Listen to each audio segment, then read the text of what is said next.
Hi, welcome to the screencast. In this episode, this is the first screencast. I'm going to show you how to set up a sine wave trigger to fatten up your kick drum sound. I like to add a little bit more low end if you have a thin kick drum. So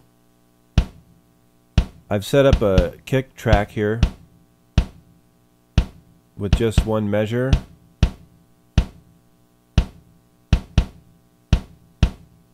And I've also got a sine track, and I'm going to add a little bit of support to this kick track.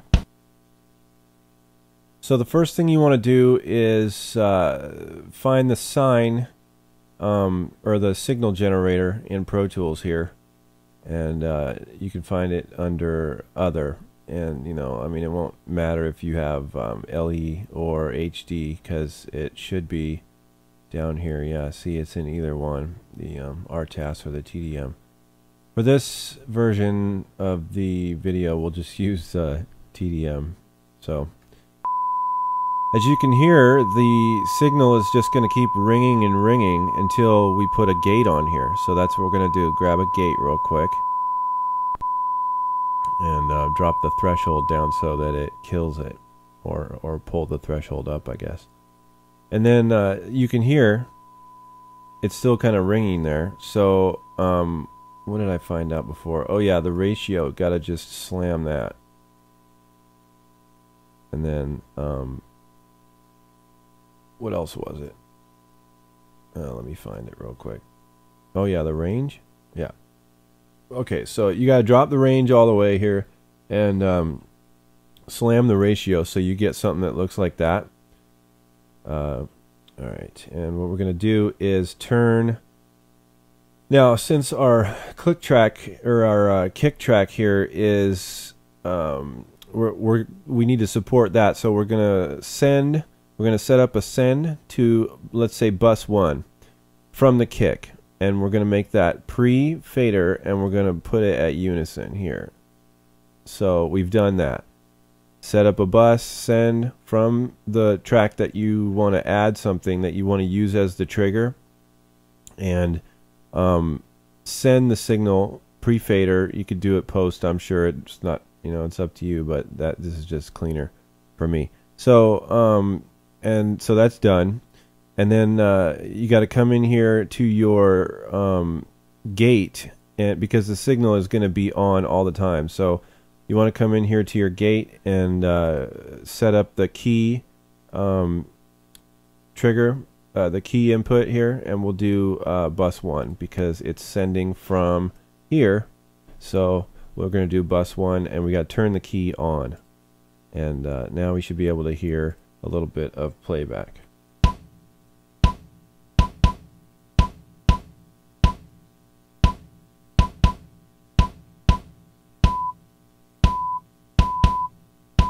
Okay, so you can clearly hear that's working. Maybe we can drop the volume down a little bit.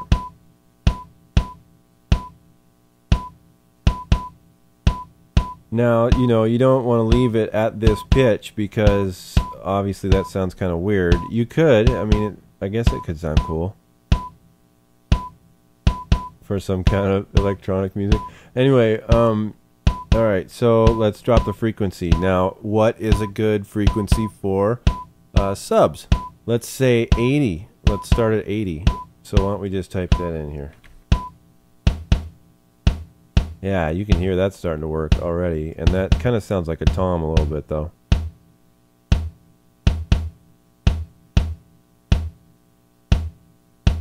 Let's bring the level up. Wow, I hope that's not distorting.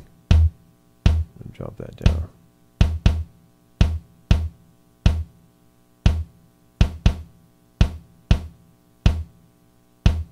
Okay. Square, maybe? Okay. That's kind of cool, right? Alright, anyway. Back to business. So, let's turn that up.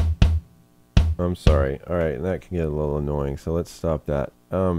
So what we're going to do, we've got it at a pitch that we like. It's 80 hertz so far. We're going to change that though. We're going to make it lower. But anyway, we want to get it to a point where it sounds good as far as the attack and decay goes. So let's practice that a little more.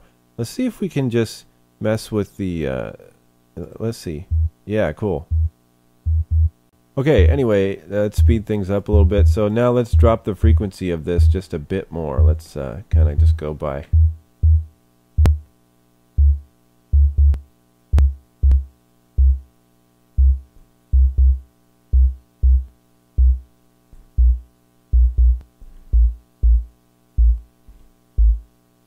Nice.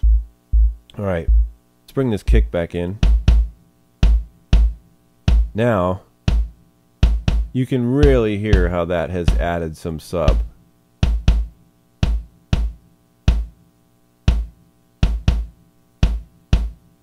Now if you're mixing this with a rock song, I think you're really going to want to, or with any kind of song I suppose, you're really going to want to check your bass, your like lower rhythm frequencies, because you got this sub in here now. And you're not, it can interfere with your other bass frequencies, so that's going to be kind of wacky. But if you know what you're doing, you can kind of carve out the sound a little bit and make room for it. Mess with the frequency of this sine wave a little bit more. I love the way that sounds. I'm just going to let it go a couple more times.